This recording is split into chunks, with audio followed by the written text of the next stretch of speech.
आज तक पर एक ऐसा इंटरव्यू चला जिसके बाद बीजेपी में हड़कंप मच गया है।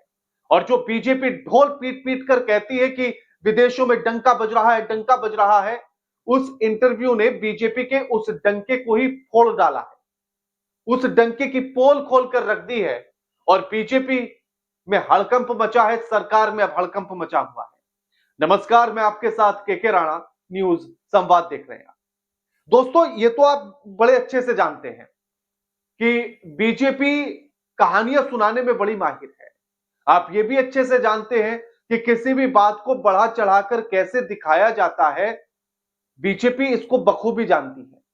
और वो अगर 1 रुपए का काम करेगी तो उसे इतना बड़ा दिखा देगी कि जैसे उसने 100 का नहीं 1000 रुपए का काम कर दिया। ऐसे ही बीजेपी अपनी विदेश नीति को लेकर बड़ी लंबी लंबी डिग्गे हाँकती है और कहती है कि विदेशों में तो भारत का डंका बज रहा है, विदेशों में तो भारत की इज्जत बढ़ गई है, मान सम्मान बढ़ गया है, पूरी दुनिया भारत को उम्मीद की नजर से देख रही है। लेकिन क्या वो उम्मीद की नजर सच में है? पूरी दुनिया भारत को विश्व गुरु मानने के लिए तैयार है, लेकिन इसी विश्व गुरु की हालत अमेरिका ने ऐसी कर दी है कि अब शिष्य बनने के भी लायक नहीं छोड़ा मोदी साहब ने। वो ट्रंप जब चाहे तब छड़ी सी घुमाता है, स्टिक दिखाता है टीचर की तरह, और प्रधानमंत्री नरेंद्र मोदी छात्र की तरह तुरपुर तुरपुर काम करते हैं। ये तो ट्रंप ने खुद ने कहा। और आज तक पर जो इंटरव्यू चला, उस इंटरव्यू ने ये पूरी पोल खोल दी है कि भारतीयों का कितना सम्मान होता है। आपने सुना होगा ना, अक्षय कुमार एक निजी चैनल पर कह रहे थे कि अब विदेशों में जाते हैं तो बड़ी इज्जत बढ़ गई है। वहां एकदम लोग ऐसे पूछते हैं, वाह इंडियन। पासपोर्ट लेके इमिग्रेशन ऑफिस में खड़े होते हैं, when they look at it, I'm talking about being in abroad, lot of respect, and they like सीधे उनके मुंह से निकलता है, oh you come from the country of Modi, ऐसा आता है। और जिस एक्सेंट में वो बोल रहे थे, oh you come, वो सारी बातें फर्जी निकली हैं। oh you come, डिपोर्ट होकर जो अवैध प्रवासी अमेरिका ने वापस भेजे हैं, उन्हीं में से एक डिपोर्ट होकर आए युवक पंजाब के सतपाल, आज तक ने उनका इंटरव्यू किया और उन्होंने जो कहानी सुनाई, सुनिएगा जरा, कलेजे और पर जो हाथ इंडियन का रखकर। वहाँ पे व्यवहार होता है ना, बहुत गलत इंडिया के साथ करते हैं। हर बंदे इंडियन के साथ ही करते हैं और किसी के साथ नहीं करते। तो बीडिया लगा के ला गया था पनामा में 15 दिन रखा गया था। जो अमेरिका में कैलिफोर्निया में सैनगो से 5 दिन हमें रखा गया था। वहाँ पे इतनी कूलिंग छोड़ते हैं, जिसको फीवर होता है किसी की सुनते ही नहीं। जब उसे बोलते हैं ना भी हमें फीवर है, हमें मेडिसिन चाहिए, जहाँ हमें कूलिंग कम कर दो, बस एक ही बात बोलते हैं, आई डोंट नो। यानी कि सतपाल सीधे तौर पर यह कह रहे हैं कि भारत के लोगों की कोई भी इज्जत विदेशों में नहीं होती है, बाकी देशों के लोगों के साथ अच्छा सुलूक किया जाता है और भारतीयों के साथ नहीं किया जाता है। तो शायद इसी को भारत का डंका बजना कहते होंगे, इसी को भारत का सम्मान कहते होंगे। आपका सम्मान, दोस्तों आप खुद बताइए, आपका सम्मान कैसे तय होगा कि आपका कौन कितना सम्मान करता है? आपके परिवार के कुछ लोग आपके किसी दोस्त के यहां जाएं और जब आपका दोस्त उनका अच्छे से सम्मान करे, उनका मान करे, उन्हें एकदम अपनापन दिखाए, तब माना जाएगा ना कि आपका सम्मान बढ़ रहा है, आपका दोस्त आपकी इज्जत करता है, एक गहरी दोस्ती है।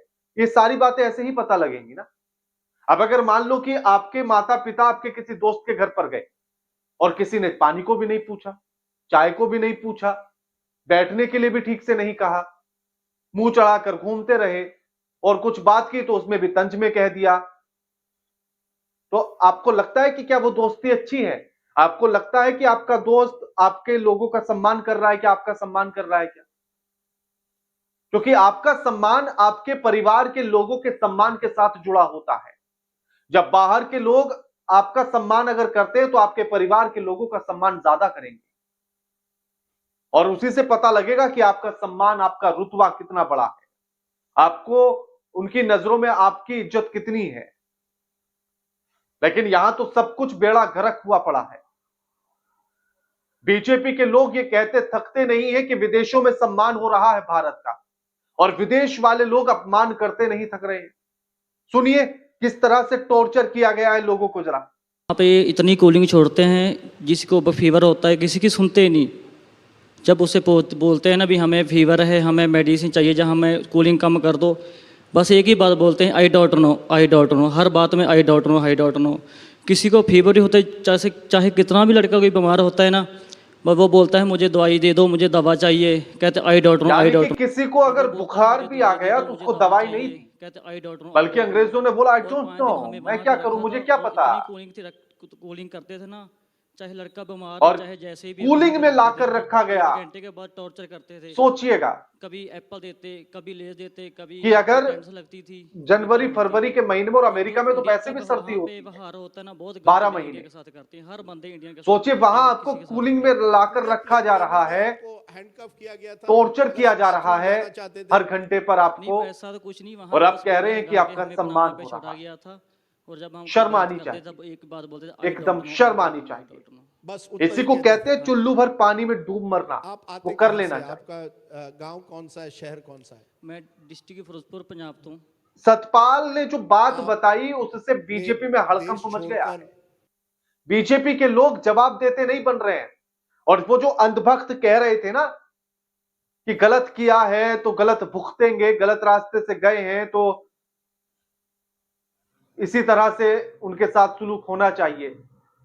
महाराज आंख खोलकर देखेंगे ना तो जो वैध रूप से रह रहे हैं उनके साथ भी कम नहीं होता एक है। तरह से इलीगल और इमिग्रेंट बन दूसरा गए। सतपाल तो यही कह रहे हैं ना कि वो धमकी तो ली थी आपने किसी एजेंट के 50-55 जरिए, लाख कैसे रुपए गए अपनी थे? 2 किले नहीं, 2 मुझे किले अपनी जो मेरा जमीन बेचकर गए एजेंट थे। था ना, उसने मेरा एक वीजा लगाया था 50-55 लाख सुरीनेम का। इकट्ठा किया, और एजेंट को सुरीनेम से दिया, बस मुझे और कहते कि एजेंट से आपकी कहा अच्छी था कि एक स्टडी है, नंबर में आपके वीजे भेजना, ही आगे फ्लाइट से सही एलिजिबल है। रास्ते जब से, मैं सही सुरीनेम से तरीके से। पहुंचा था, उसके बाद मुझे वहाँ लेकिन पे उसने रखा गया था, गलत मेरा रास्ते से फोन ले खो गया जाकर था। छोड़ा, और मुझे बीच किसी से रास्ते कोई में ले बातें जाकर करी फंसा हुई दिया और थी। कहा कि अब 2 नंबर उसके से बाद जाओ। मुझे 4 अब 5 दिन के आदमी बाद ना तो मुझे फ़ोन पीछे किया, लौट मैंने सकता अपनी है हर ऐसी बात स्थिति में, क्लियर। और आगे बढ़े तो फिर गलत है ही।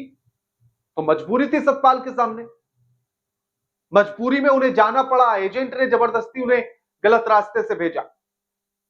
तो क्या करेंगे ये अंधभक्त ऐसे में, क्या बोलेंगे अब? अभी भी कहेंगे कि वो अवैध रास्ते से गए थे। अरे महाराज कोई अवैध रास्ते से जाना नहीं चाहता, डंकी से कोई नहीं जाना चाहता।